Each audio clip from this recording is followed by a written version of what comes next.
Hello, പിയാസ് kitchen 22ലേക്ക് സ്വാഗതം. ഞാൻ ദിവ്യ. കുറച്ച് ദിവസമായില്ലേ ഞാൻ വന്നിട്ട്. എനിക്ക് ഒച്ചയടപ്പൊക്കെ ആയിട്ടിരിക്കുമായിരുന്നേ, അതുകൊണ്ടാണ് വരാഞ്ഞ്. ഇന്നിപ്പോൾ നമുക്ക് പെട്ടെന്നൊരു കപ്പ ബിരിയാണി ഉണ്ടാക്കാം. അപ്പോൾ അതിന് വേണ്ട ഇൻഗ്രീഡിയൻ്റൊക്കെ പറയാം.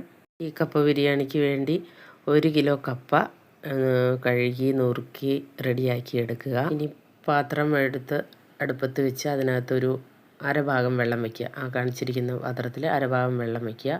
1.5 സ്പൂണ് ഉപ്പിടുക. ഈ കൊത്തി നുറുക്കി വെച്ചിരിക്കുന്ന കപ്പ അതിനകത്തോട്ട് ഇടുക. കപ്പയ്ക്ക് മുകളിൽ നികന്ന് വെള്ളം നിൽക്കണം. അതിലേക്ക് എന്നിട്ട് 1/2 സ്പൂണ് മഞ്ഞൾപ്പൊടിയും ഇടുക. മഞ്ഞൾപ്പൊടി ഇട്ടതിന് ശേഷം നന്നായി ഇളക്കി അടച്ചു വയ്ക്കുക. ഇനി അടുത്തത് ബീഫാണ്. ഇവിടെ ഈ കപ്പ ബിരിയാണിക്ക് ഉപയോഗിക്കുന്നത് വാരി ഭാഗം ആണ്. അപ്പോൾ വാരി എന്ന് പറയും കോട്ടയത്തൊക്കെ. വാരി എല്ലിൻ്റെ ഭാഗത്തോട്ടുള്ള ഇറച്ചിയും എല്ലും നെയ്യും എല്ലാം കൂടെയുള്ള ഭാഗമാണ്. അത് നല്ല രുചിയാണ്. അപ്പോൾ അതാണ് പ്രത്യേകം എടുത്തിരിക്കുന്നത്. കോട്ടയം ഭാഗത്ത് അങ്ങനെയാണ് അതിന് പറയുന്നത്, വാരിന്ന്. അപ്പോൾ ആ ഭാഗത്തെ ഇറച്ചി 1/2 കിലോ എടുത്തിരിക്കുന്നുണ്ട്.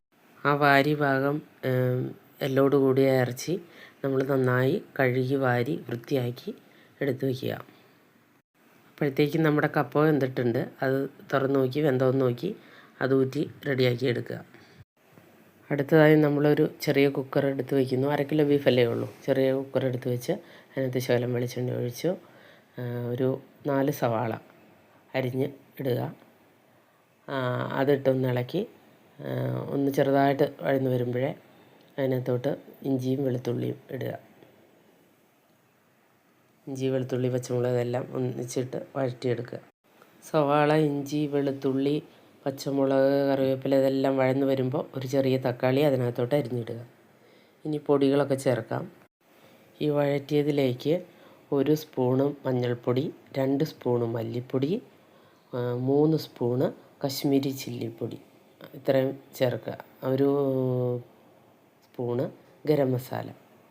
ഈ ഗരം മസാലയും മല്ലിയെല്ലാം ഇവിടെ പൊടിച്ചതാണ്. അപ്പോൾ നല്ല സ്മെല്ലും നല്ല രുചിയൊക്കെ ഉള്ള കറിയായിരിക്കും. അപ്പോൾ അതെല്ലാം ചേർത്ത് നന്നായി ഇളക്കി യോജിപ്പിക്കുക. പൊടികളെല്ലാം നന്നായി വഴറ്റിയതിന് ശേഷം കഴുകി വെച്ചിരിക്കുന്ന 1/2 കിലോ ബീഫ്, അതായത് വാരി ഭാഗം ബീഫ് അതിനകത്തോട്ട് ഇടുക. ബീഫിട്ട് ഇളക്കിയതിന് ശേഷം ഒരു 5-8 കുരുമുളക് ചെറുതായിട്ടൊന്ന് ചതച്ചത് അതിനകത്തോട്ട് ചേർത്ത് ഇളക്കിയെടുക്കുക. അതിനകത്തോട്ട് 1/2 ഗ്ലാസ് ചൂടുവെള്ളം, തിളച്ച വെള്ളം ഒഴിക്കുക. ഇതിനിടയ്ക്ക് 1 സ്പൂണ് കല്ലുപ്പിട്ടായിരുന്നേ. കല്ലുപ്പിട്ട് ഇളക്കി, അത് പറയാൻ വിട്ടുപോയി. അപ്പോൾ അത് കല്ലുപ്പിട്ട് ഇളക്കി അത് നന്നായി യോജിപ്പിച്ച് മൂടി വെച്ച് വേവിക്കുക. ഒരു 4-5 വിസിൽ നന്നായി അടുപ്പിച്ചിട്ടുണ്ട്. 1 വിസിൽ അടിക്കുന്നതും വരെ തീ നന്നായി കൂട്ടിയിട്ടു.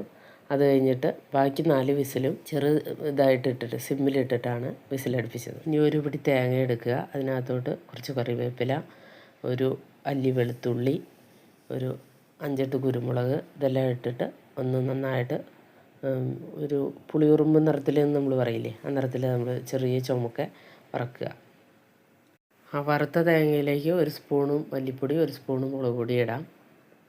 ഇനി ആ വറുത്തതെല്ലാം കൂടെ നല്ലപോലെ അരച്ച് ആ വേവിച്ചൂറ്റി വെച്ചിരിക്കുന്ന കപ്പയിലേക്ക് ചേർത്ത് നന്നായി ഇളക്കാം. അങ്ങനെ ആ അരപ്പൊക്കെ ചേർത്ത് വെച്ചിരിക്കുന്ന കപ്പയിലേക്ക് നമുക്ക് ആ വാരി ഭാഗം ഇറച്ചി വേവിച്ച് വെച്ചിരിക്കുന്നത്, എല്ലും ഇറച്ചിയും കൂടെ വേവിച്ച് നല്ല ഇതാക്കി വെച്ചിരിക്കുന്ന അത് നമുക്ക് ആ കറി അതിനകത്തോട്ട് ചേർത്ത് നന്നായിട്ട് ഇളക്കി യോജിപ്പിച്ച് വയ്ക്കാം. 1/2 കിലോ എല്ല് കറി വെച്ച് മുഴുവൻ ഞങ്ങൾ എടുത്തില്ല കേട്ടോ. കാരണം അത് സന്ധ്യ കഴിഞ്ഞല്ലേ, അത്താഴം അത്തിപ്പഴത്തോളം എന്നല്ലേ. ഇതിപ്പോൾ ഇത്രയും നെയ്യും ഇതുമൊക്കെ ഉള്ളത് ഒരുപാട് രാത്രി ചെന്ന പ്രശ്നമല്ലേ. അപ്പോൾ അത് മുഴുവൻ എടുത്തില്ല. അതിൻ്റെ ഒരു 1/4 പങ്കെടുത്തുള്ളൂ, ശകലം മാറ്റി വെച്ചു. അത് മതിയായിരുന്നു. അത് നല്ലപോലെ ഇളക്കി യോജിപ്പിച്ചെടുത്തു. ഞങ്ങൾക്ക് 4 പേർക്കും നന്നായിട്ട് കഴിക്കാനുള്ളതുണ്ടായിരുന്നു. ഇനി അത് പാത്രത്തിലേക്ക് വിളമ്പി ചൂടോടെ കഴിക്കണം. ആഹാ, എന്താ സ്വാദ്! അപ്പോൾ ഈ വീഡിയോ ഇഷ്ടമായെങ്കിൽ നിങ്ങളെല്ലാം സബ്സ്ക്രൈബ് ചെയ്യുക, അത് ഷെയർ ചെയ്യുക, ലൈക്ക് ചെയ്യുക, നല്ല നല്ല കമൻറ്റുകൾ ഇടുക. അപ്പോൾ ആ പ്രോത്സാഹനം പ്രതീക്ഷിക്കുന്നു. Thank you for watching.